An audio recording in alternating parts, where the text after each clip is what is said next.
ప్రపంచంలో ఎక్కడున్నా మీ గోత్రనామాలతో వేదమందిర్ నిర్వహించే ఆన్లైన్ పూజలు హోమాల ద్వారా దైవ అనుగ్రహాన్ని పొందండి.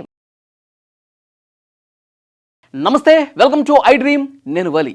తమిళనాడు రాజకీయాల్లో మరొక సంచలనం నమోదు కాబోతోందా?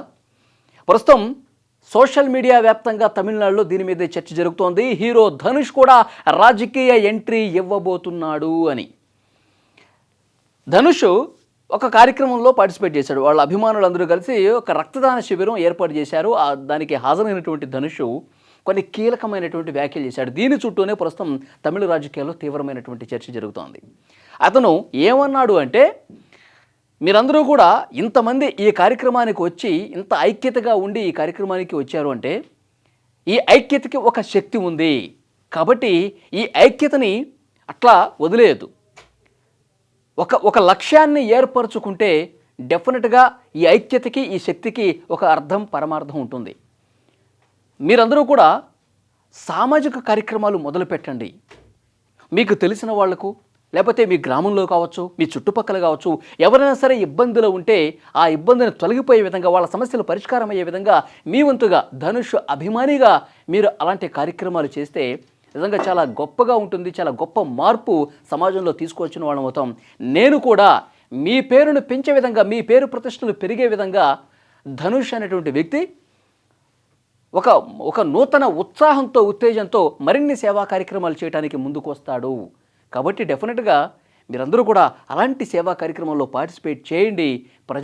ప్రజల బాగు కోసం, ప్రజలకు మంచి చేసే దాంట్లో భాగంగా మీకు తెలిసిన వాళ్ళకి మీకు చేతనైనంత సాయం మీరు చేస్తూ పోండి.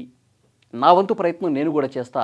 మీరు అలా చేస్తారని అనుకుంటున్నాను. ఎందుకంటే ధనుష్ అభిమాని ప్రతి ఒక్కడు కూడా కష్టపడేవాడు ఉంటాడు, ప్రజలు మేలు కోరేవాడు ఉంటాడు, ప్రజలకు సేవ చేసేవాడు అయి ఉంటాడు అన్నది నిరూపించాలి. మీరు ఆ రకంగా నిరూపిస్తారో అలాంటి కార్యక్రమాలు చేస్తారని చెప్పి ఆశిస్తున్నాను అని ఇలాంటి వ్యాఖ్యలే చేశాడు ఆ కార్యక్రమంలో.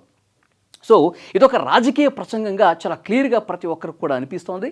సో డెఫినెట్గా ధనుష్ కూడా భవిష్యత్తులో రాజకీయ ఎంట్రీ ఇచ్చేస్తున్నాడు అనేది కూడా చాలా స్పష్టంగా ధనుష్ అభిమానులే కాదు, సోషల్ మీడియా వ్యాప్తంగా అక్కడ ప్రతి ఒక్కరు కూడా విజయ్ బాటలోనే ధనుష్ కూడా రాబోతున్నాడు. Dhanush political entry almost confirm అయిపోయింది. సో గ్రౌండ్ ప్రిపేర్ చేసుకుంటున్నాడు. సో కాబట్టి అభిమానులకు ఆ రకమైనటువంటి సూచన, సలహా చేశాడు అనేది కూడా ఇక్కడ క్లియర్గా అర్థమవుతుంది. సో అతని టార్గెట్ ఇది 2026, అంటే 2031. 2031లో తమిళనాడులో జరిగేటువంటి అసెంబ్లీ ఎన్నికల టార్గెట్గా ఇప్పటి నుంచే హీరో ధనుష్ పావులు కదుపుతున్నాడు అన్నది కూడా చాలా క్లియర్గా చాలామందికి అర్థమవుతున్నటువంటి విషయం. మనకు తెలుసు, ఇప్పటికే చాలామంది హీరోలు తమిళనాడు రాజకీయాల్లోకి వచ్చారు. సో రజనీకాంత్ వద్దామనుకున్నాడు, కానీ ముందు వెనక అవ్వటం వల్ల మళ్ళీ బ్యాక్ స్టెప్ అయిపోయి రజనీకాంత్ పార్టీ పెట్టలేకపోయాడు. తర్వాత 2 సంవత్సరాల క్రితమే హీరో విజయ్ పార్టీ పెట్టాడు. అద్భుతమైనటువంటి విజయం. సో తను పోటీ చేసిన మొదటి ఎన్నికల్లోనే అత్యధిక స్థానాలు గెలిచి తమిళనాడు ముఖ్యమంత్రి అయ్యి ఒక రికార్డు క్రియేట్ చేసినటువంటి పరిస్థితి ఉంది. సో అది ఇప్పుడు అక్కడ తమిళ రాజకీయాల్లో ఒక ఇన్స్పిరేషనల్గా కనిపిస్తున్నాడు హీరో విజయ్. ఇప్పుడు ధనుష్ కూడా అక్కడ మంచి చరిష్మా ఉన్నటువంటి హీరో ధనుష్, మంచి ఫ్యాన్ ఫాలోయింగ్ ఉంది, మాస్ ఫాలోయింగ్ ఉంది. ఆయన నటించినటువంటి సినిమాలకి నేషనల్ అవార్డ్స్ కూడా వస్తూ ఉన్నాయి. సో కాబట్టి పేరు ప్రఖ్యాతులు ఉన్నటువంటి మరొక నటుడు ధనుష్. కాబట్టి ఇతను కూడా వస్తే తమిళ రాజకీయాల్లో ఒక గొప్ప సమీకరణాలు రాబోతున్నాయి, గొప్ప మార్పులు రాబోతున్నాయి. విజయలాగా విజయం సాధించే స్థాయి ధనుష్కు కూడా ఉంది అని చెప్పి అక్కడ చాలామంది సోషల్ మీడియా వేదికగా ఈ వ్యాఖ్యల తర్వాత మాట్లాడుతున్నటువంటి పరిస్థితి ఉంది. సో ఇదే కార్యక్రమంలో నేషనల్ అవార్డ్స్ గురించి కూడా చర్చ జరిగిందండి. హీరో ధనుష్ నటించినటువంటి ఏదైతే రాయన్ సినిమా ఉందో దానికి డైరెక్టర్ కూడా ధనుష్. సో మొన్న రీసెంట్గా ప్రకటించిన జాతీయ అవార్డుల్లో ఉత్తమ తమిళ చిత్రానికి డైరెక్టర్గా ధనుష్కి జాతీయ అవార్డు వచ్చింది. సో ఈ ప్రస్థానం కూడా జరిగింది. చాలామంది ఈ రాయన్ సినిమాకి అవార్డు ఎట్లా ఇస్తారు, రాయన్ కంటే మంచి సినిమాలు ఉన్నాయి కదా తమిళ్లో మహారాజా లాంటి సినిమా, సత్యం సుందరం ఇలాంటి గొప్ప చిత్రాలు కూడా ఉన్నాయి కదా, రాయన్ కంటే బాగుంటాయి కదా, వాటికి ఎందుకు ఇవ్వలేదు, మళ్ళీ ధనుష్కే ఎందుకు ఇచ్చారు, ఇలాంటి విమర్శలు చాలామంది చేస్తున్నారు. సో ఆ సినిమాలు మంచివైతే ఉండొచ్చు, కానీ విమర్శకుల ప్రశంసలు కూడా అందుకున్నటువంటి చిత్రాలు కూడా అవార్డులు వస్తాయి కదా. ఒకే వ్యక్తికి తమిళనాడుకు సంబంధించినటువంటి ఒకే వ్యక్తికి 2 అవార్డులు రావటం చూసి ప్రతి ఒక్క తమిళ ఇండస్ట్రీకి సంబంధించిన వాళ్ళు కావచ్చు, ప్రతి ఒక్క తమిళుడు కావచ్చు గర్వపడాల్సింది పోయి నా మీద విమర్శలు చేస్తూ ఉన్నారు. ఇది ఎంతవరకు కరెక్ట్ అని చెప్పి ఇదే సభలో ధనుష్ మాట్లాడినటువంటి పరిస్థితి ఉంది. ఇంకొంతమంది ఇంకొక అడుగు ముందుకేసి ఏదో జరుగుతోంది వెనకాల, గ్రౌండ్ వెనకాల ఏదో మతలబు ఉంది, ఇతనికి అవార్డులు రావటం, ఇప్పుడు రాజకీయ ప్రసంగం చేయటం, అభిమానులకి సేవా కార్యక్రమాలు చేయాలని పిలుపునివ్వటం, దీని వెనకాల ఏదో మతలబు ఉంది అని చెప్పి విమర్శలు కూడా స్టార్ట్ అయిపోయాయి ఆల్రెడీ. ఎందుకంటే వరుసపెట్టి జాతీయ అవార్డులు రావటం అంటే కేంద్రంలో భారతీయ జనతా పార్టీ ఉంది, తమిళనాడులో భారతీయ జనతా పార్టీ అంతంత మాత్రమే.